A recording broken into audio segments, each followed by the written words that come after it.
আজি অন্তিম দিনৰ কাৰ্যসূচী আমাৰ বিদ্যালয় সপ্তাহ ট্ৰিনিটি ছিনিয়ৰ ছেকেণ্ডেৰী স্কুলৰ আজি বাৰেবৰণীয়া সাংস্কৃতিক শোভাযাত্ৰাৰ কাৰ্যসূচী কৰা হৈছে। খুব ধুনীয়া এটা অনুষ্ঠান হৈছে আৰু আমি এতিয়া এই কাৰ্যসূচীটো সমাপ্ত কৰিব বিচাৰিছোঁ। ধন্যবাদ আপোনালোকলৈ। যি অনুষ্ঠান আৰম্ভ হৈছে তাত এই বিদ্যালয় সপ্তাহৰ লগত সংগতি ৰাখি খুব ধুনীয়াকৈ আমি এটি কাৰ্যসূচী লৈছিলোঁ যে কালচাৰেল ৰেলী, আৰু আজি এই কালচাৰেল ৰেলী খুব সুন্দৰভাৱে পৰিচালিত হৈ আছে। আমাৰ ইয়াত মানে ছাত্ৰ ছাত্ৰীসকলে দেওধনী নৃত্য, তাৰপিছত বিহু নৃত্য, দেওধনী নৃত্য, বিহু নৃত্য, আইনাম, বিয়ানাম সকলোবোৰ কাৰ্যসূচী লৈছে আৰু খুব ধুনীয়াকৈ ছাত্ৰ ছাত্ৰীসকলে উক্ত কাৰ্যসূচীত অংশগ্ৰহণ কৰিছে। আমাৰ অভিভাৱক, ছাত্ৰ ছাত্ৰী, শিক্ষক শিক্ষয়িত্ৰী মানে আৰু সকলোবিলাক আমাৰ যিমান ভাল পোৱা মানুহ আছে সকলোবিলাক ইয়াত অংশগ্ৰহণ কৰিছে। খুব ধুনীয়া হৈছে অনুষ্ঠানটো।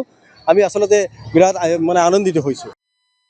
হয়, নমস্কাৰ। আমি ট্ৰিনিটি ছিনিয়ৰ ছেকেণ্ডাৰী স্কুলৰ আজি সকলো ছাত্ৰ ছাত্ৰীয়ে আৰু লগতে শিক্ষক শিক্ষয়িত্ৰীয়ে আমাৰ যি বাৰ্ষিক অধিৱেশন হৈ আছে 19 তাৰিখৰ পৰা আৰু আজি 22 তাৰিখে আজি সামৰণিৰ দিনাখন আমি সকলোৱে আমি দৰঙীয়া সংস্কৃতিক লৈ পিনে আজি আমি শোভাযাত্ৰা কৰিছোঁ।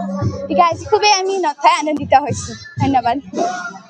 ছিনিয়ৰ ছেকেণ্ডাৰী স্কুলৰ বিদ্যালয় সপ্তাহৰ আজিৰ অন্তিম দিনৰ আমাৰ বিশেষ কাৰ্যসূচী সাংস্কৃতিক শোভাযাত্ৰা আমি ইতিমধ্যে আৰম্ভ কৰিছোঁ। আমাৰ প্ৰায় ক্লাছ নাৰ্চাৰীৰ পৰা ক্লাছ 11লৈকে যিখিনি ষ্টুডেণ্ট আছে সকলোবোৰ ছাত্ৰ ছাত্ৰী আজি এই সাংস্কৃতিক শোভাযাত্ৰাত অংশগ্ৰহণ কৰিছে। আৰু ইয়াৰ পিছতে আমাৰ মুকলি সভা হ'ব আৰু মুকলি সভাত যিসকল কৃতিমান ছাত্ৰ ছাত্ৰী আছে তেওঁলোকক আমি পুৰস্কৃত কৰিম। আৰু ইতিমধ্যে আমি ইনডোৰ আৰু আউটডোৰ প্ৰায়খিনি গেমছে আমি সামৰিছোঁ।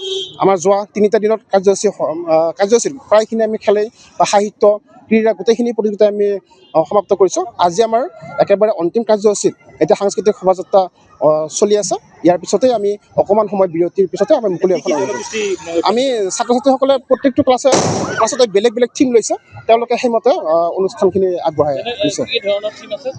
থিম মানে একদম আমাৰ অসমৰ যিখিনি আমাৰ কালচাৰেল আছে, দেওধনী নৃত্যৰ পৰা আৰম্ভ কৰি আমাৰ মেজি পুজি মানে ভেলাঘৰৰ যিটো মেজি, আইনাম, বিয়ানাম গোটেইখিনি আমি চেষ্টা কৰিছোঁ যিমানখিনি সম্ভৱ সেইখিনি আমি ইতিমধ্যে তেওঁলোকে প্ৰদৰ্শন কৰি আহিছে। যিকোনো খবৰৰ বাবে যোগাযোগ কৰক আমাৰ এই নম্বৰত 9181 307 2221।